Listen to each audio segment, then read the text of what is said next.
ఈ మధ్యన డైరెక్టర్లు యాక్టర్లు అవుతున్నారు. యాక్టర్లు డైరెక్టర్లు అవుతారో లేదో తెలియదు, కానీ డైరెక్టర్లు యాక్టర్లు అవ్వగలరని చాలా మటుకు ప్రూవ్ చేశారు. మరి ఆడియన్స్ పల్స్తో ఫుట్బాల్ ఆడుకునే లోకి హీరోగా పరిచయం అవుతున్న డీసీ మూవీ ఎలా ఉంది, స్టోరీ ఏంటి తెలుసుకుందాం పదండి. దేవదాస్ మరో నలుగురితో కలిసి ఒక గ్యాంగ్గా ఏర్పడి పోలీసుల తుపాకుల్ని దొబ్బేస్తారు. దీంతో పోలీసులు అందరూ ఆ గ్యాంగ్ని ట్రేస్ చేసే పనిలో పడతారు. ఆ పోలీస్ ఆఫీసర్ని దేవదాస్ అండ్ గ్యాంగ్ బ్రూటల్గా మర్డర్ చేస్తారు. అయితే పోలీసులు మరింతగా ఫోకస్డ్గా గ్యాంగ్పై ఫోకస్ పెడతారు.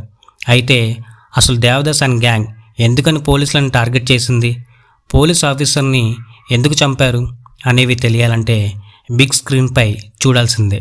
మరి మూవీ ఎలా ఉందంటే ఒక రెగ్యులర్ గ్యాంగ్స్టర్ డ్రామానే, కాకపోతే దానికి పీరియాడిక్ సెటప్ తీసుకుని స్టోరీని రన్ చేసే ట్రయల్ వేశారు. ఫస్ట్ హాఫ్ కొంచెం క్యూరియాసిటీ పెంచే విధంగా వెళ్తుంది అనుకునే లోపు వమిక ఎంట్రీ వస్తుంది.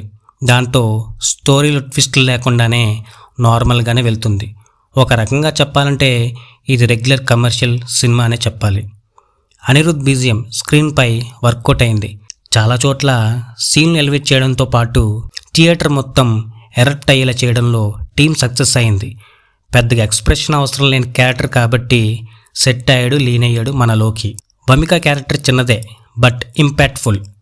ఇక సంజన కృష్ణమూర్తి ఉన్నంతలో పర్వాలేదనిపించింది. ఫైనల్గా డీసీ ఎంగేజింగ్ మూమెంట్స్ ఉన్న ఒక రెగ్యులర్ గ్యాంగ్స్టర్ డ్రామా.